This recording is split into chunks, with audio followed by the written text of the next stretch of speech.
Halo, assalamualaikum. Welcome back. Ketemu lagi di channel ini tentunya bersama Ibu. Baik, kali ini kita akan bahas materi tentang kegiatan ekonomi. Tapi sebelum kita mulai materinya, jangan lupa untuk subscribe dulu channel ini ya, supaya kamu gak ketinggalan materi-materi selanjutnya.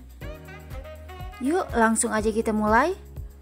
Coba kamu perhatikan gambar-gambar berikut. Seorang pedagang sayuran, ibu memasak di dapur, dan kakak belanja di warung. Ketiga gambar tersebut menunjukkan kegiatan ekonomi yang dilakukan oleh manusia. Ya, kegiatan manusia dalam memenuhi kebutuhan hidupnya disebut sebagai kegiatan ekonomi. Kegiatan ekonomi dibagi menjadi tiga, yaitu produksi, distribusi, dan konsumsi. Yuk kita bahas yang pertama, yaitu kegiatan produksi. Kegiatan produksi dapat diartikan sebagai kegiatan menghasilkan barang atau jasa, atau kegiatan menambah nilai guna barang atau jasa. Sedangkan orang atau lembaga yang melakukan kegiatan produksi disebut dengan produsen. Untuk melakukan kegiatan produksi diperlukan faktor-faktor produksi, yaitu faktor produksi asli dan faktor produksi turunan. Nah, yang termasuk ke dalam faktor produksi asli yaitu faktor produksi alam dan faktor produksi tenaga kerja. Sedangkan yang termasuk dalam faktor produksi turunan adalah faktor produksi modal dan faktor produksi kewirausahaan. Yuk kita bahas satu-satu. Yang pertama, faktor produksi alam.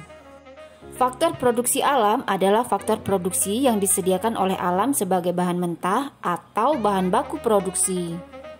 Contohnya tanah sebagai sumber daya alam, sebagai lahan pertanian, lahan pabrik, perkebunan, peternakan, tempat untuk usaha, dan lain sebagainya. Kemudian hutan dapat menghasilkan bahan mentah kayu. Kemudian barang-barang tambang seperti emas, biji besi, minyak bumi, gas alam, batu bara, dan lain-lain. Contoh selanjutnya yaitu air, dapat digunakan untuk pengairan atau bahan baku lainnya. Yang kedua, faktor produksi tenaga kerja. Tenaga kerja adalah sumber daya manusia yang dapat digunakan kemampuannya untuk proses produksi. Tenaga kerja dibedakan menjadi tiga. Yang pertama ada tenaga kerja terdidik, yaitu tenaga kerja yang menempuh pendidikan formal. Contohnya dokter, guru, polisi, dan lain-lain. Kemudian yang kedua yaitu tenaga kerja terlatih, yaitu tenaga kerja yang memiliki keterampilan yang terlatih seperti montir, sopir, penjahit, dan lain-lain. Dan yang ketiga yaitu tenaga kerja tidak terdidik dan tidak terlatih, yaitu tenaga kerja yang tidak mempunyai keterampilan maupun pendidikan.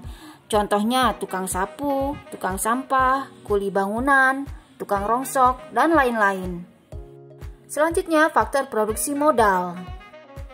Modal tidak hanya berupa uang, tetapi bisa juga berupa barang. Contohnya gedung, mesin, bahan mentah, atau bahan baku yang digunakan dalam proses produksi. Faktor yang terakhir yaitu faktor kewirausahaan. Kewirausahaan adalah kemampuan seseorang atau beberapa orang untuk menyatukan semua faktor produksi agar dapat menghasilkan barang tertentu. Faktor ini merupakan kemampuan menjalankan suatu perusahaan sehingga perusahaan tersebut dapat berjalan secara efisien dan menguntungkan. Oke, yang selanjutnya yaitu kegiatan distribusi. Distribusi adalah kegiatan untuk menyalurkan barang atau jasa dari produsen kepada konsumen.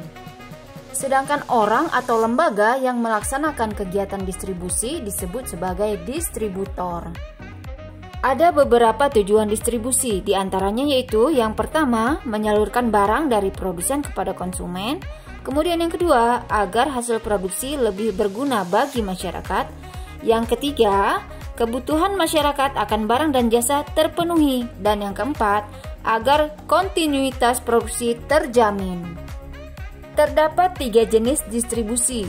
Yang pertama, distribusi langsung, yaitu distribusi barang atau jasa tanpa melalui perantara, sehingga penyaluran langsung dari produsen kepada konsumen. Contohnya tukang gorengan, Dia membuat gorengan kemudian menjual langsung kepada konsumen.